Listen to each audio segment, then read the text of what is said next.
On va maintenant parler d'inclusion, inclusion par le sport avec les rencontres Hand Ensemble, une compétition de handball pour personnes en situation de handicap.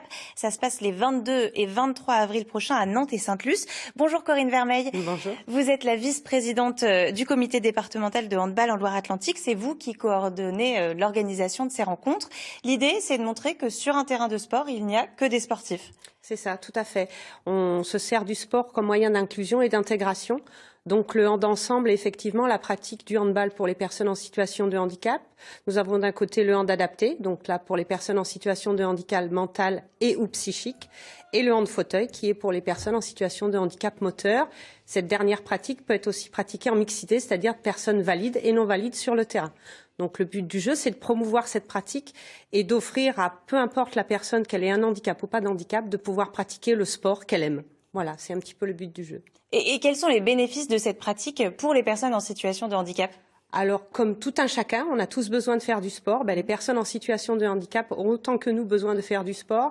Et c'est aussi un effet de sociabilisation avec les autres. C'est de ne pas se sentir exclu de la société parce qu'on a un handicap, mais de faire partie intégrante de cette société en pratiquant un sport. Vous aviez déjà organisé des rencontres Hand Ensemble en 2021, mais la première section de handball adapté, elle est née en 2010 au club de Saint-Sébastien-sur-Loire, près de Nantes. Aujourd'hui, il y a 7 équipes dans le département. Quelles sont les prochaines étapes ? C'est de continuer à aider les clubs qui ont un projet justement d'intégration de personnes en situation de handicap. Notre souhait après, c'est de créer un vrai championnat départemental, que ce soit en hand adapté ou en hand fauteuil, pour justement continuer à pratiquer cette activité et à permettre aux personnes qui sont dans des foyers de vie de pouvoir avoir un accès dans notre société au même titre que tout le monde. Pour ça, il faut des moyens, il faut une volonté politique pour développer le sport. Effectivement. Alors, autant sur le hand adapté, on a toute la volonté. On a souvent dans les clubs des personnes qui, de par leur métier, sont éducateurs, éducatrices, qui côtoient déjà le handicap mental et ou psychique. Par contre, au niveau du hand fauteuil, ça nous demande un investissement financier qui est très important. Oui, parce qu'il faut acheter les fauteuils. Tout à fait. C'est un budget d'environ 25 000 €. Donc, ça demande un effort financier. On a de la chance parce que les régions et la région et le département sont très ouverts à des projets où on investit dans des parcs de fauteuils pour pouvoir permettre aux clubs de pouvoir se lancer dans cette belle aventure.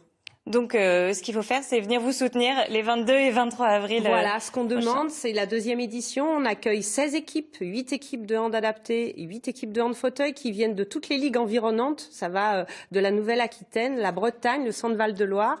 Donc, ce qu'ils attendent, comme tout sportif et sportif sur le terrain, ils attendent du public. Donc, venez nombreux, c'est avec plaisir que vous viendrez assister et découvrir une discipline que peut-être vous ne connaissez pas. Merci beaucoup, Corinne Vermeil, d'être venue sur notre plateau. Les rencontres Hand Ensemble, c'est donc les 22 et 23 avril prochains.